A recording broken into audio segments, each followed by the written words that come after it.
आकाशवाणी संबलपुर जुहार आंचलिक खबर पढ़ुछन भारत गौरव दास।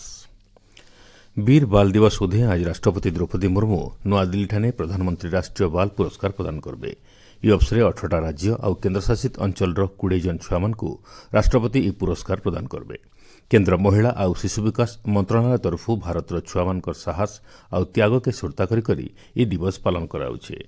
मंत्रालय तरफ आज दिन 12:30 बजे नुआदिल्ली भारत मंडपम ठाने वीर बाल दिवस कार्यक्रम आयोजित हेबा। प्रधानमंत्री नरेंद्र मोदी इथि मुखिया कुन भाव जोग देकरी राष्ट्रीय बाल पुरस्कार विजेता संगे भाव विनिमय करी सारा देशर छुआ उद्बोधन देवे। डीडी न्यूज थी तार सीधा प्रसारण करा।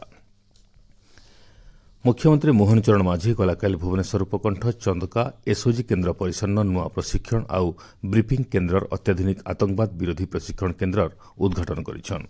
नुआ प्रशिक्षण केन्द्र एका संगे 400 जवान को तालीम दिया पारबा। इतार सहित मुख्यमंत्री 16टा जिलान 16टा थानार कोठा 60टा सरकारी बासगृह बाराक अस्त्रागार और प्रशासनिक कोठार भी उद्घाटन करिछन।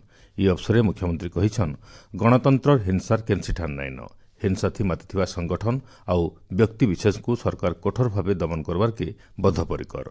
माओवादी माने आत्मसमर्पण करी मुखिया धारा थी सामिल होन बोली मुख्यमंत्री आह्वान देछन। मुख्यमंत्री मोहन चरण माझी गलाकाल खोर्धा महोत्सव थी जोग देकरी जिलार विकास लगी 516 कोटी टंकार 39टा प्रकल्पर शुभारंभ करिछन। सेथिर भितरे 32टा प्रकल्पर भित्तिप्रस्तर स्थापना हेथिबा बेले 7टा प्रकल्पर उद्घाटन करिछन। प्रधानमंत्री नरेंद्र मोदी आइबा रविवार सकाल 11 बजे आकाशवाणी मन की बात कार्यक्रम जरिए देश और दुनिया सारा लोकर संगे विचार विनिमय करबे। इटा तांकर 129 नंबर मन की बात कार्यक्रम हवा।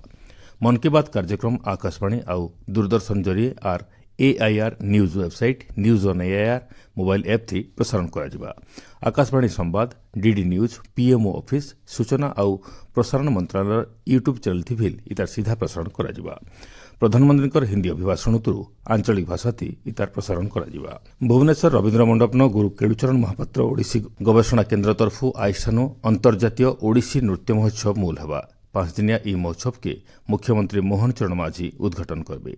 ओडिया भाषा साहित्य और संस्कृति मंत्री सूर्यवंशी सूरजकर सहित अलगा माने उपस्थित रहबे। ई बछर महोत्सव ती देश विदेश नु पाखापाखि 350 जन नृत्यशिल्पी भाग नेबे। सेतिर भितरे 15 जन विदेशी कलाकार भाग नेबार कार्यसूची रहिछे। बरगढ़ विश्व प्रसिद्ध धनुयात्रा लगी मथुरा नगरी साजिथिबा बरगढ़ सहर और गोपपुर हेइथिबा अमापाली गजगज जाउछे। मथुरा नगरीन कंस महाराज राजनीति प्रजा थरहर होचे। गोपपूर्ण आइठानु गोपलीला मूल हवा। ई अवसर गलाकाल ठानु बरगढ़ सरकारी बालिका विद्यालय बाल धनुयात्रा मूल होइछे। नेशनल स्कूल ऑफ ड्रामा राज्य शिक्षा विभाग और जिला प्रशासन तरफ होइथिबा धनुयात्रा थी छात्र छात्री माने द्वापर जुगर भिन्न भिन्न चरित्र थी अभिनय करिछन बोली जिला शिक्षा अधिकारी ज्योतिकांत साहू कहिछन।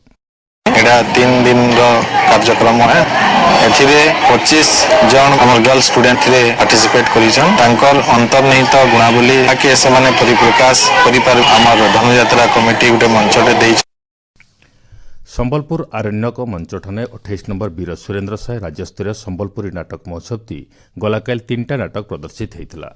सुवर्णपुर जिला बड़कर्लेर बीणापाणी साहित्य संसद तरफ कैकी बरगढ़ समर्पण सांस्कृतिक अनुष्ठान तरफ आयबा सखाल और बरगढ़ पोड़वाड़ी वीर सुरेन्द्र साय क्लब तरफ कलाग्राम नाटक प्रदर्शित होता।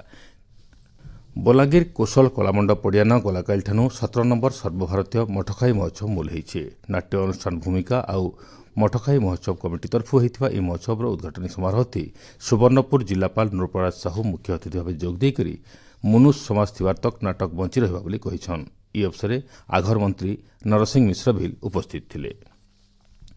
राज्य शीतलहरी जारी रही। भुवनेश्वर आंचलिक पाणीपाग विज्ञान केन्द्र सूचना अनुसार आयबा हफ्ते तक रातिर तापमात्रा नाई बदले। आयबा काल सकाले घना कोहड़ी हेबार नेकरी सुंदरगढ़ खोर्धा ढेंकानाल कोरापुट और कंधमाल जिला के सतर्क सूचना जारी कराइछे। पश्चिम ओडिशा सहित 20टा जिलान हालकानु मध्यम धरणर कोहड़ी देखाजिबा बोली पाणीपाग केन्द्र तरफ अनुमान कराइछे।